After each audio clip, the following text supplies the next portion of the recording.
Hola, ¿qué tal? Muy buenas noches. Ya estamos en Entre Líneas, el programa de análisis y debate de ideas sobre los principales acontecimientos noticiosos de la agenda nacional e internacional.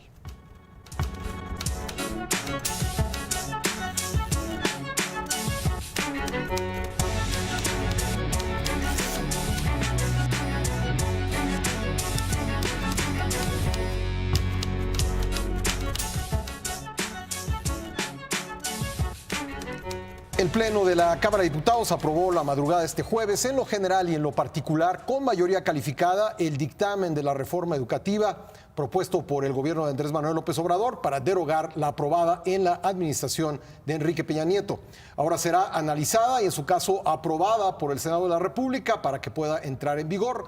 Ello significa un punto a favor para el presidente López Obrador, quien también cumplió el viernes pasado 100 conferencias matutinas que ya son una tradición desde que fue jefe de gobierno de la Ciudad de México. Son los temas de esta noche en el programa y para hablar de ellos me acompañan aquí en la mesa Leticia Robles de la Rosa. ¿Cómo estás, Leti? ¿Qué tal, Pascal? Muy buenas tardes, noches. ¿Cómo están?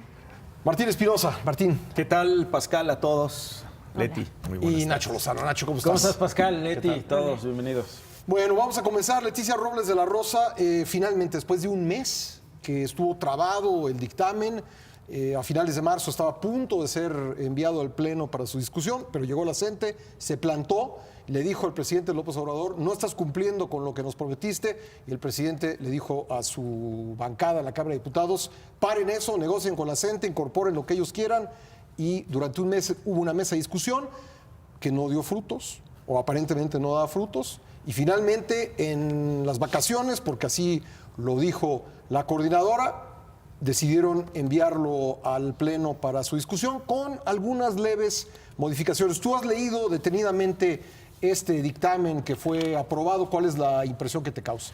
¿Qué tal a todos? Pues mira, es la minuta que ha llegado al Senado de la República y me da una impresión de que no hay cambios radicales respecto de la reforma educativa de Enrique Peña Nieto.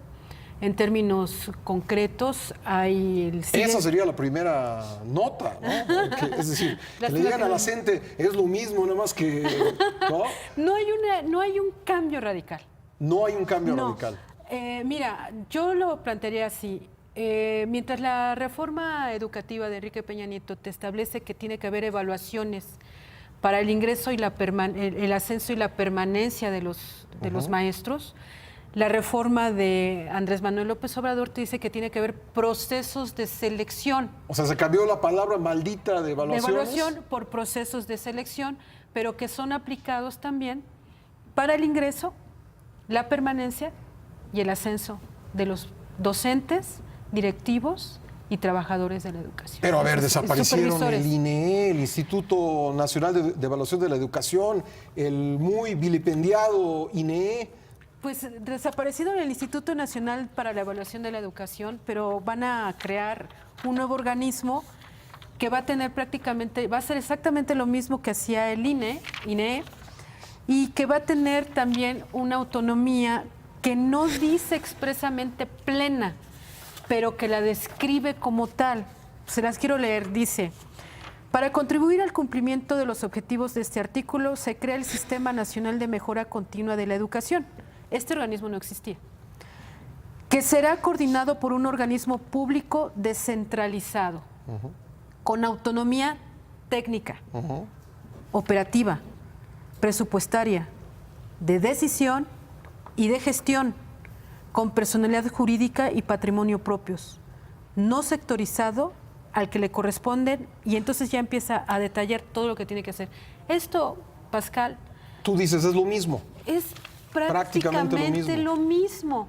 O sea, va a tener autonomía técnica, autonomía operativa, autonomía presupuestaria, autonomía de decisión, autonomía de gestión, es decir, su gobierno interno. Autonomía, su personalidad jurídica y patrimonio propios. Eso es lo que tiene el INE. Ahora sí hay algo en lo que hubo un cambio, que es en la parte que la CENTE llamaba punitiva. Exactamente. No hay castigos, es decir, ¿cómo se va a obligar a un maestro a evaluarse o a pasar un concurso o un proceso de selección? El concepto cambia porque cuando era evaluación, Ajá. Te decía, la reforma actual, la de Peña Nieto, dice, si tú no apruebas el examen para ingresar, pues no entras, ¿no?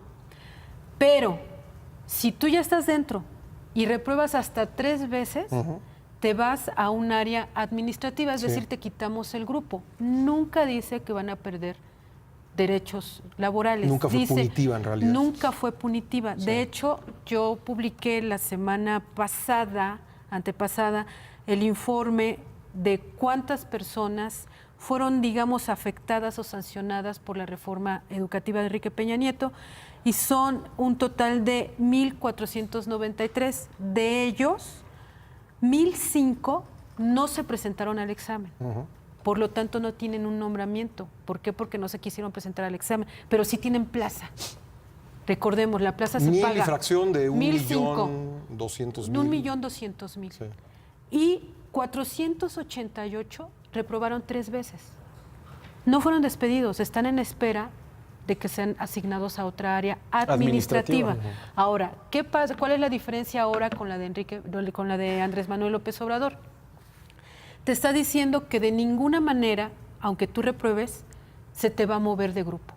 Tú vas a poder seguir dando clases frente al grupo. Creo que esa es la gran diferencia, y es donde yo creo que los especialistas te dicen, esto tiene una consecuencia negativa. ¿Por qué? Porque pues a fin de cuentas, imagínate que tú sepas que tu hijo está tomando clases con un maestro que no ha pasado las evaluaciones constantemente. Con la reforma de Peña Nieto, pues tú dices, bueno, pues el maestro no sabe, lo quitan y me ponen a otro que sí sabe. Tengo la garantía de que mi hijo está aprendiendo. Pero así, si tú como maestro no estás pasando los exámenes y no te quitan del grupo, pues entonces, ¿cómo para qué te hacen los exámenes? Ahora, esta parte de que dice, ya no dice evaluación, dice procesos de selección. Yo les comento, ¿ustedes saben cómo se llama el proceso de admisión de la UNAM? Los exámenes de la UNAM. Pues debe tener un nombre similar. Proceso de selección. Sí, claro. ¿Sí? O sea, no descarto que el gobierno pueda decir, mi proceso de selección va a ser una tómbola. Es un proceso de selección. Bueno, una cosa sí dijo López Obrador, ¿no? En una conferencia matutina, Martín, esta semana, dijo, proceso de elección, eso sí, con preferencia para los maestros normalistas, ¿no? Preferencia. Preferencia. Pero a ver, pongamos tres escenarios. Antes de Peña, la de Peña y López Obrador. Antes de Peña, las leyes y la Constitución decía que eran los maestros normalistas. Es decir, exclusivamente de las normales. Claro. Llega Peña y dice, cualquier profesional de la educación superior, incluido las normales. Y entonces por eso un químico, un matemático de la UNAM, si quería ser maestro de educación básica, pues lo podía hacer, lo cual siempre me ha parecido que es un asunto muy enriquecedor. ¿Qué pasa ahora con Andrés Manuel López Obrador? Cualquiera, de preferencia los normalistas. Bueno, tendremos que ver finalmente cómo quedan las cosas en las leyes secundarias, porque va a haber muchos detalles que no están en la Constitución y que se tendrán que ver en las leyes secundarias donde no se requiere una mayoría calificada. Claro. A mí me llama mucho la atención las formas del comportamiento de la CENTE, de la coordinadora, previo a la reunión sorpresiva de los legisladores que un miércoles se reunieron, aprobaron en comisiones el dictamen y al día siguiente convocaron para el Pleno y aprobar precisamente la reforma educativa. Y me llama la atención porque la coordinadora se quedó callada. Algunos medios llegaron a publicar a lo largo de la semana que terminamos, madrugaron a los de la CENTE. Yo creo que no. Fue una mala lectura. No los madrugaron. Los de la CENTE ya sabían perfectamente que iba el dictamen, aún con esos cambios, pero yo donde veo el meollo de la negociación fue seguir manejando el tema de algunas plazas magisteriales y seguir manejando parte de los recursos, aunque el gobierno de cara al pueblo, esté diciendo que ni va a haber corrupción, ni va a haber manejo por parte del sindicato en las plazas de maestros, ni tampoco van a tener injerencia en el manejo de los recursos. Es evidente que algo se negoció por abajo para que los miembros de la coordinadora dejaran sesionar a los diputados, que aprobaran finalmente en el Pleno el dictamen, que ahora está en la cancha de los senadores, y que no la hicieran de jamón, como se dice comúnmente, e incluso anunciaran de palabra que el 1 de mayo y el 2 de mayo van a hacer movilizaciones, que porque sus demandas no fueron atendidas. Pero van a permitir entonces que se apruebe en el Senado. Pero es pura, yo creo que es puro juego de artificio. O sea, ya está negociado abajo y está negociado precisamente con los legisladores de la coordinadora que pertenecen a la fracción de Morena y que fueron los puentes de negociación dentro de todo este gran tinglado que es ahora esta contrarreforma educativa. Y un último apunte. Sí. El viernes pasado se reunieron en la tarde los miembros de la sección 22 con Esteban Moctezuma y la gente de la SEP para ya solucionar 5,000 y pico de incidentes que hay por parte del sindicato de maestros que les han pagado, algunas irregularidades que los maestros están denunciando, para solucionar y planchar la aprobación ahora en el Senado de la República. Pero que esas incidencias no tienen que ver propiamente con la reforma, no, claro, sino con por el eso, comportamiento de la sección 22. Totalmente. Están negociando Oaxaca. Impunidad a cambio de que vaya la reforma con otro lenguaje, pero que en la esencia prácticamente tiene los mismos conceptos, salvo el tema punitivo de la reforma educativa del sexenio pasado. Eso es lo que yo veo y eso es lo que ha trascendido de acuerdo con las publicaciones de las últimas horas este fin de semana. Ahora, en ese mes, Nacho, en ese mes del que hablábamos, 27 de marzo, 25 de abril, pasaron muchas cosas. El presidente llegó a decir, bueno, pues si no quieren esta iniciativa, nos regresamos, no a la anterior sí, de la anterior, cosa que dio lugar a un gran debate donde los constitucionalistas le dijeron, pues no, eso no se puede, ¿no? Y también, no se pudo. Y no se pudo. Y también no se dio pudo. a conocer el famoso memorándum pidiéndole a los secretarios de Hacienda, de Gobernación y Educación no aplicar la reforma educativa de Enrique Peña Nieto. Todos estos datos, ¿qué nos llevan a concluir desde tu punto de vista? Que hay ganadores y que hay perdedores. Podría ser una manera de explicarlo. Yo la verdad es que estaría de acuerdo en el asunto de que nunca se tuvo en la mesa y sobre todo en un asunto tan delicado como el educativo en un país como este que semana tras semana aquí hablamos de asuntos que tienen que ver siempre con educación, llámese seguridad pública, llámese asuntos de inversión, llámese competitividad, llámese lo que se llame.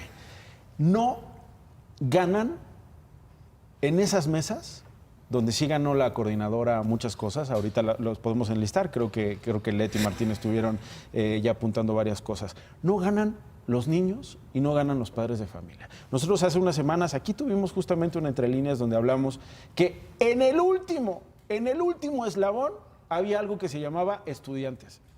Un eslabón que nunca fue consultado, un eslabón que nunca estuvo en las negociaciones del diseño de esta de forma educativa o esta plastilina educativa rarísima que se va moldando a los intereses políticos y laborales. Si dicen que la anterior era laboral, esta es más laboral todavía, ¿no? Exactamente. Yo creo que ahí pierden, digamos, nuevamente los estudiantes, gana la coordinadora, porque en las negociaciones efectivamente de lo que se habló fue de negocios y tiene que ver con las plazas, claro, y tiene que ver con el dominio de esos recursos públicos destinados a la educación y en manos de quién va a quedar. Va a quedar en manos del gobierno federal desapareciendo estos institutos estatales de evaluación educativa, va a quedar una parte en las secciones de la coordinadora, otra parte en las secciones del sindicato. ¿Qué va a quedar para los estudiantes, para la infraestructura, para la mejora educativa, para la competitividad de nuestros estudiantes dentro, ¿no?, de todas estas materias que año con año reprobamos en términos de evaluación? Yo que veo, en todos esos pierden los estudiantes. Y en todos los demás gana, algunas, el gobierno federal, los propios diputados, no hay que olvidar, la bancada de Morena tiene un porcentaje importante, son al menos 40 diputados emanados de la coordinadora a quien se les debe un favor político y quienes tuvieron amagados durante 2 semanas, efectivamente. Es decir, Un mes, sale la semana que termina una lectura de dictamen así. Se aprueba con más de 300 votos así, después de tener por lo menos 2 semanas varadas las actividades en la Cámara de Diputados. Por supuesto que no fue ninguna sorpresa, por supuesto que hubo una negociación y por supuesto que en esa negociación no estuvo en primer lugar los estudiantes. ¿Qué es lo que se perpetúa? La panzazocracia. Es decir, vamos a pasar de panzazo lo que sea, ¿no? No importa que el maestro no sepa inglés. Puede dar clases de inglés. No importa que el maestro sea un normalista de excelencia, puede dar clases. No importa de dónde vengas, no importa si sales en una tómbola, porque efectivamente puede ser ese un proceso de selección. Lo importante es que estés y que pases de panzazo, ¿no? Creo yo que hay una lista de ganadores diversos en lo político, en lo económico, en lo estructural, en lo que tiene que ver con lo electoral también. Y en todos esos rubros pierden los estudiantes. En todos. Yo no veo un solo beneficio, una esperanza, un proyecto que se vaya gestando en beneficio para los estudiantes. Al contrario, veo que en todos pierden. Ahora, mañana va al Senado, mañana lunes. ¿Qué podemos esperar del Senado? El Senado ya está en la negociación, están en la evaluación de la minuta. El plan es que el lunes, mañana, se pueda sentar ya la Comisión de Puntos Constitucionales para aprobarlo. Hay algunas posiciones en contra, evidentemente, del PAN, ¿no? Aquí habría que ver cuál va a ser la posición del PRI. Después de leerla... Que no siempre es igual en el Senado que en la Cámara de Diputados. Sí. Por lo que yo leí de la minuta, no veo al PRI oponiéndose. O sea, creo que sí podrían transitar con esto. También veo a Movimiento Ciudadano, como lo hizo en Cámara de Diputados, también transitando. Y con ¿Ves eso, a Morena transitando completo en el Senado? Sí. Es pregunta legítima, ¿eh? Porque Fíjate también Morena en que Cámara de Diputados y en Senado es Fíjate otra. que hablé con los senadores que son de la CENTE y están divididos, pero la mayoría está con la reforma, ¿no? Entonces, no podemos ir más allá del martes. Ahora, la diferencia entre Cámara de Diputados y el Senado de la República para una reforma constitucional es que la Cámara de Diputados no está forzada a que en 2 sesiones distintas se tenga que hacer las 2 lecturas. La primera en la Cámara de Diputados se puede hacer en la misma. Sí. En el Senado sí tiene que haber 2 sesiones. Ya en el 2014, con la reforma petrolera, energética, 2013, se instauró la modalidad de que se abría una sesión a las 11 de la mañana y se cerraba a la 1, y a la 1:10 se abría la otra y se daba la segunda lectura. ¿Puede ser eso? Creo que Ricardo Monreal está en la construcción de los consensos para que sea mayoritario y creo, curiosamente, que tiene más problemas la laboral que la educativa, después de todo. Ahora, yo quiero hacer una acotación a lo que decía Nacho. Sí. Porque, y más o menos también lo que decía Martín, es verdad, tiene que haber una negociación y es una negociación metaconstitucional porque no viene nada aquí. No. O sea, aquí en el documento no hay nada que le permita a la CENTE meter las manos en el proceso educativo. Ni siquiera en las leyes secundarias. No, porque las leyes secundarias no pueden ir más allá de esto. ¿Sí? Entonces, o se ajusta o no se ajusta. Pero las leyes secundarias pueden decir que el proceso de selección, pueden hacer que el proceso de selección sea un más conveniente a algunos intereses sindicales. Sí, Pascal, puede hacerlo, pero yo no lo veo y les voy a decir por qué no lo veo. Porque la CENTE no existe jurídicamente. El único que existe se llama Sindicato Nacional de Trabajadores de la Educación. Y si hay alguien que ganó con esto, se llama CENTE. Y si hay alguien que puede capitalizar esto, se llama Elbester Gordillo Morales. Pues ahí está. Ahí está lo que sucedió con la reforma educativa esta semana en la Cámara de Diputados y lo que viene en el Senado. Si finalmente es aprobado, se irá a las legislaturas de los estados porque implica la modificación de 3 artículos constitucionales. Vamos a pasar al siguiente tema, que es el de las conferencias mañaneras del presidente Andrés Manuel López Obrador, que llegaron al número 100 el viernes pasado. Volvemos enseguida para esta discusión de Entre Líneas. Estamos de vuelta en Entre Líneas y en este bloque vamos a hablar sobre las conferencias mañaneras del presidente Andrés Manuel López Obrador, un estilo de comunicar, incluso un estilo de hacer gobierno, yo diría, que se ha practicado pues prácticamente desde el inicio de la administración. La primera conferencia fue el 3 de diciembre y en los primeros 147 días de gobierno hubo 100 conferencias. El viernes fue la número 100. Ha habido también 4 extraordinarias cuando sucedió la explosión en Tlahuelilpan en el mes de enero. Pero bueno, estas conferencias que han tenido una duración de 1 hora 20 minutos en promedio, pues es donde el presidente López Obrador ha comunicado la mayor parte de las veces sus acciones de gobierno y también donde ha fijado sus posturas. ¿Qué evaluación harías, Nacho, de estas 100 primeras conferencias mañaneras? Que este gobierno, más bien, que este presidente, eso es importante, que este presidente comunica muy bien, sin nuestra ayuda, pero no necesariamente informa. Es un presidente que tiene sus frases hechas y son taquilleras, ¿no? Desde el me canso ganso, hasta utilizando conceptos que tienen que ver con pueblo, ¿no? Mafia en el poder, etc. Las conferencias mañaneras tienen ventajas y desventajas. Yo celebro que haya un presidente que todos los días dé la cara frente a los medios de comunicación. No estoy tan seguro de lo que los organizadores de la conferencia mañanera entienden por medios de comunicación, porque ha habido de todo dentro de las sillas de las conferencias mañaneras. Desde periodistas que hacen preguntas incómodas, que buscan la verificación, que buscan la confrontación de datos, de cifras, de historias, de nombres, que buscan el rigor informativo, pasando por los que aprovechan para hacer una pregunta ni fu ni fa, hasta los que le preguntan sobre Juan Gabriel, ¿no? Creo que esa en buena medida ha sido una gran herramienta de Andrés Manuel López Obrador efectivamente para gobernar, porque si bien por un lado responde y da agenda que tiene que ver con sus actividades, por otro lado distrae, por el otro lado jala la marca, ¿no?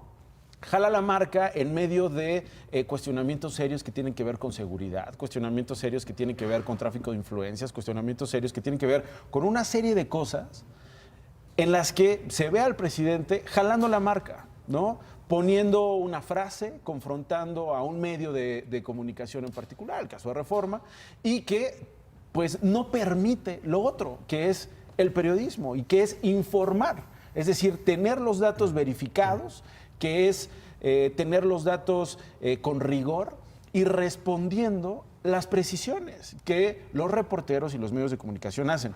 Creo que podría ser materia de discusión acá. No sé que también se vea que pues aquí estemos leyendo las cartas de los que van a las conferencias, pero de discutir a lo mejor... Pero ha habido de todo, ¿no? Yo creo la calidad que, de las preguntas sí. Y de la participación, de la participación de los colegas.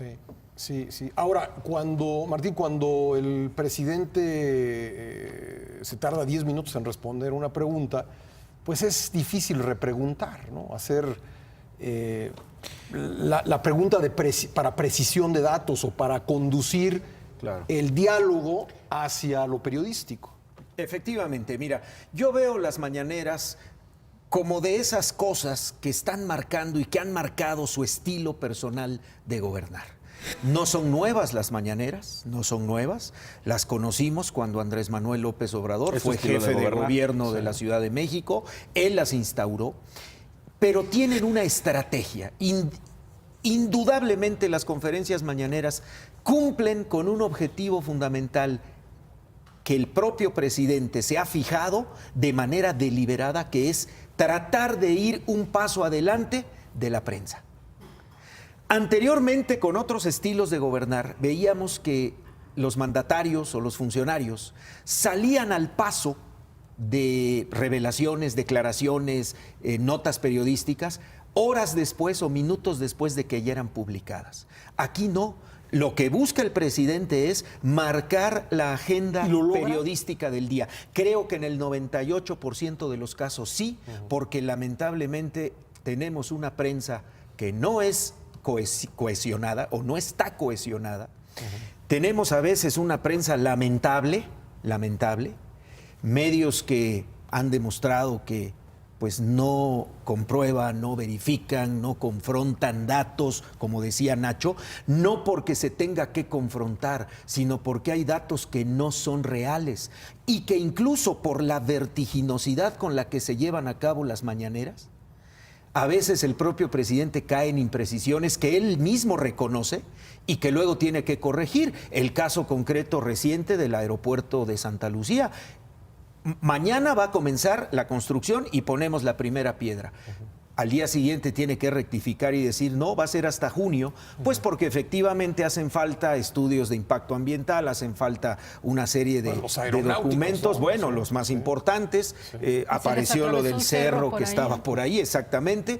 Entonces, la rapidez con la que ocurren los acontecimientos, pero la misma rapidez con la que el presidente sale al paso de las cosas, lleva a cometer imprecisiones. Yo creo que esa es una de las debilidades que tienen las mañaneras. No así el hecho de marcar agenda, salvo honrosas excepciones donde los propios medios han denunciado cosas que el propio presidente tiene que salir a la mañana siguiente a responderlas o a decir, vamos a cancelar una licitación porque aparentemente pues me están achacando que hay ahí un compadrazgo. Bueno, para que no haya dudas vamos a echarla para atrás. Oye, eso es un logro de un periodismo serio, de un periodismo comprometido o de un periodismo que hace su función de investigar, y cuando no hay algo que esté de acuerdo a lo que el mismo sujeto de la información pregona, pues hay que decirle, oiga, aquí hay una incongruencia.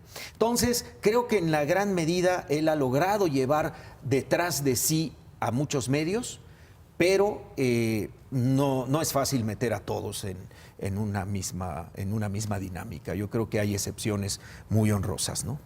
Leti. Pues las mañaneras se venden como un ejercicio inédito de rendición de cuentas diario, ¿no? Pero tiene esas imprecisiones. No hay información verificada, hay información manipulada, hay información incompleta, ¿no? Entonces, cuando se trata del ente máximo de la autoridad administrativa de este país y del poder político, eso es grave. Yo no la veo tanto como un ejercicio de rendición de cuentas cotidiano como lo vende el gobierno. Yo la veo como un ejercicio de transparencia, le llaman. Sí, ¿no? Es un ejercicio de transparencia y rendición de cuentas. Sí. O sea, las dos juntas. Aunque las cuentas no siempre son claras y precisas. Yo lo veo como un mecanismo constante de propaganda personal del presidente de la República que para un purista constitucionalista podría decirte que son incluso inconstitucionales. Hay aquí esto que mencionas es muy interesante, porque después de la elección de 2006 se modificó la Constitución, se hizo una reforma político-electoral, en buena medida influenciada por las quejas que tuvo López Obrador en esa campaña presidencial, para que no se pudiesen usar los medios electrónicos, sobre todo, para promover la imagen de una persona y que solamente rigieran los tiempos del Estado, ¿no? Sí. Es el artículo 134 y por eso te decía, creo que un rigurista de la Constitución podría decirnos que son inconstitucionales porque el 134 prohíbe a todo servidor público la promoción personal, salvo 10 o 7 días antes del informe y 7 días después del informe, y salvo los momentos de emergencia nacional, ¿sí? ¿Qué es lo que puede hacer un presidente de la República, un gobernador, un presidente municipal? Aparecer en acciones de gobierno. Inauguramos una carretera, ponemos una primera piedra, damos a conocer un programa educativo, firmamos un convenio, que es lo que vimos siempre y hemos visto siempre con todos los presidentes de la República. Y que nos han dicho que son acciones de gobierno. Pero que son acciones, Sí, o sea, Hechos. son hechos concretos. O sea, quitan ahí hay una placa donde y atrás se ve un puente, que si se cae o si no se cae, si está lleno de corrupción o no, esa es otra cosa. Pero estamos viendo hechos tangibles, ¿no? Y las mañaneras le permiten al señor presidente de la República aparecer todos los días en anuncios de posibles estrategias de gobierno. Sí. Ahora, ¿Sí? Él dirá, o el gobierno dirá, bueno, no estamos obligando a nadie a cubrirlas, ¿no? Lo cual es cierto, con el único asterisco, el único matiz de que entiendo que un canal del Estado las transmite íntegras, Por eso, ¿no? o sea, es a lo que iba. Sí. Y no es solamente un canal del Estado, hay concesionarios que las transmiten. Pero Aunque eso es por íntegras. voluntad del concesionario. Sí, pero el 134 dice muy claro que ni siquiera por voluntad de un concesionario puedes estar transmitiendo o promocionando la imagen de un De hecho, la servidor semana público. pasada se interrumpió a las 2 horas, ¿no? Un canal del Estado interrumpió precisamente la transmisión. Sí, a ver, yo nada más lo que diría, es una muy buena oportunidad, era una muy buena idea que se volvió política, se volvió una tribuna política. Efectivamente, le podemos dar el cariz de un templete, muchos lo han llamado púlpito, muchos lo han llamado incluso tribunal, porque en esas mañaneras puede ser inocente, culpable, o sea, hay un proceso judicial que pasa en minutos durante la mañanera, lo que dura la respuesta del presidente. Era muy buena idea porque era una acción, yo sí creo que esa podría ser una acción de gobierno, fíjate. O sea, el responder preguntas de la prensa puede llegar a ser una acción de gobierno siempre y cuando evaluemos que los resultados de esas respuestas efectivamente contribuyen a la transparencia o la rendición de Y cuentas. eso pasa por lo que tú decías al principio. Es decir, ahí para que fuera un ejercicio de gobierno, un ejercicio de transparencia y rendición de cuentas, también importaría la calidad de las preguntas. La calidad de la información. Porque si una pregunta es, señor presidente, ¿cómo le hace usted que parece atleta keniano? Bueno, no veo la rendición de cuentas. Pero también pero te voy a por decir ningún lado, algo, ¿no? Pascal. Mira, yo tengo 30 años de ser diarista. He ido a cientos, miles de conferencias de prensa. Y siempre hay un reportero que pregunta la tontería más grande del mundo, hasta el que hace la pregunta que nosotros conocemos, la pregunta nota. ¿Sí? El que hace la pregunta para que ahí Que viene genera el- la información, que que genera genera la la nota, información. claro. Eso existe en todos lados, en el sector salud, siempre ha educativo, habido, ¿no? policíaco, en todos lados. Pero De acuerdo, permíteme. sí. Aquí el problema, Pascal, preguntas tontas siempre las ha habido. El asunto es cómo te contesta la persona a la que le estás haciendo las preguntas. ¿Sí? Yo he oído preguntas insólitas en el sector educativo y universitario, insólitas, se los juro, ¿no? Así más o menos de, oiga, ¿y podrían darle una doctorado honoris causa a Luis Miguel? En la UNAM, por ejemplo, ¿no? Y entonces, ¿cómo contesta un rector? Evade. Sí. Ese no es tema de esta conferencia. Ese no es tema de esta conferencia, pero su pregunta me da oportunidad para decirle, mire, la UNAM tiene espacios artísticos para esto, la cultura popular, bla, bla, bla, bla, bla. Pero aquí tenemos a un actor político que le gusta contestar esas preguntas Batea también. todas. Menos esas que son frívolas. Sí. Ahora, Sí. Esas preguntas, ese tipo de preguntas, digamos, surgen de la iniciativa de las personas que acuden ahí, o hay alguien que propone que Yo creo que pregunten hay de eso? todo, ¿no? Hay En de buena todo, medida ¿no? hay reporteros que llevan una agenda que tiene que ver con la agenda de su medio. Hemos visto incluso ahí gente de la iniciativa privada haciendo preguntas o haciendo una serie de peticiones. Porque además no es exclusivo para periodistas. No, es que ese es el asunto. Sí. Ese es el asunto. Es decir, que ¿quién ¿qué es? exacto. Es un acto político, es un acto electoral, es un acto de campaña o es una Propaganda. conferencia de prensa. Es que es un poco todo. Creo ¿no? es un poco todo. Sí. Porque aunque le hagas la pregunta sesuda, hemos visto muchas preguntas Que sesudas no te en la estos 100 contesta. 100 días. Sí. Lo contesta con las frases de siempre o le entra cuando le tiene que entrar. A ver, esta semana, ponías tú un ejemplo hace unos minutos, Martín, tomó una decisión. Es decir, si no hubiera habido un antecedente que tiene que ver con una investigación periodística, no hubiera existido un pronunciamiento acerca del influyentismo y entonces no hubiera tomado una decisión que anunció en la conferencia mañanera. Creo que en ese sentido es una ventaja, o sea, es un volado. Hay cercanía.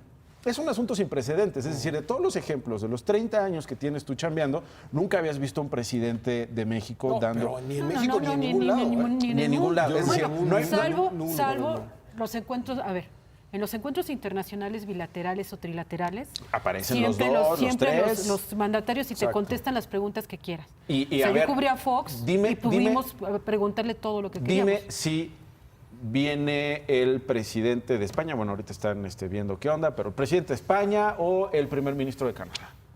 Y le dicen, van a dar una conferencia conjunta. Y vamos a permitir nosotros los canadienses que entre cualquier persona a hacer cualquier pregunta. Jamás. Es decir, viene el secretario general de la Organización de Naciones Unidas. Hay que estar acreditado ante el Poder Ejecutivo, en este caso. Un mandatario asiático, del que tú me digas, a una conferencia conjunta con el presidente de México. Pero ¿quiénes van a estar? Eso es lo inédito de estas prácticas.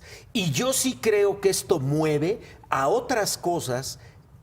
Ahora sí que extracancha, como dicen los cronistas, como por ejemplo un fenómeno que esto está generando en la sociedad, de que llega al nivel de que una muchacha quiere meterse en su carro a Palacio Nacional porque sabe que el presidente todas las mañanas ahí está hablando con los medios o hablando públicamente, como en una plaza pública, y que la muchacha, ve tú a saber en qué estado, pues se sienta delante de su carro en pijama y ahí se queda. Ve tú a saber bajo qué condición emocional o de otro tipo, pero que son ejemplos que van contagiando, digamos, socialmente al estilo personal de gobernar. O sea, yo sí creo que se contamina. Yo creo que sí contamina la forma muy personal de gobierno. Y sobre todo está contaminando en un ánimo negativo. Exactamente. Que es eso lo veo también como un violencia punto débil. Y agresión. Ese es un punto, Y uno eso, de los compromisos de él. A mí sí me gustaría que habláramos con mayor detalle sobre esa violencia, no solamente que genera algunos calificativos que expresa el mandatario federal hacia cualquier persona.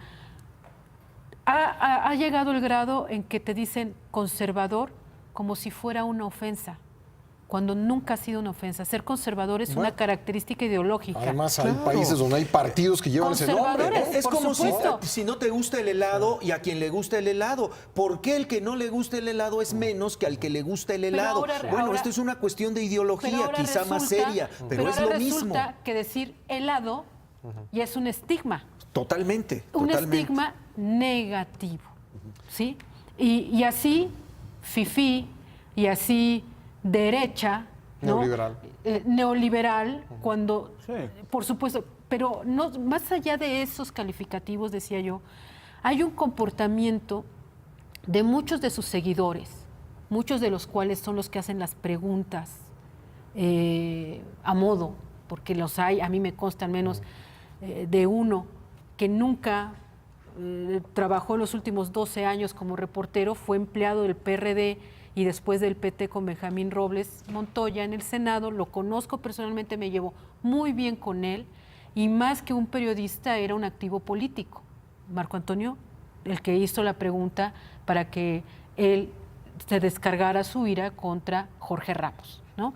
Entonces, hay personas que son sus seguidores, que tienen sitios de internet, en YouTube, por ejemplo, y que se han dedicado desde el primer día hasta la del viernes a denostar a todos aquellos que le llegan a hacer preguntas que ellos consideran que no deben ser.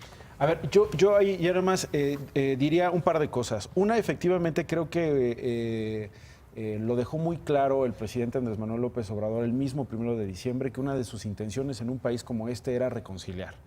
Y efectivamente el uso del lenguaje ha importado mucho en estas 100 mañaneras. Es un uso del lenguaje que, si bien sirve para diversos fines políticos, electorales, yo veo al presidente como un personaje que se comprometió a reconciliar, y lo único que ha conseguido cuando recurre a palabras ofensivas o con intención de ofender es polarizar, y que es precisamente de donde venimos y de donde dijo no vamos a regresar, sino que nos vamos a reconciliar. Eso es lo que a mí me preocupa.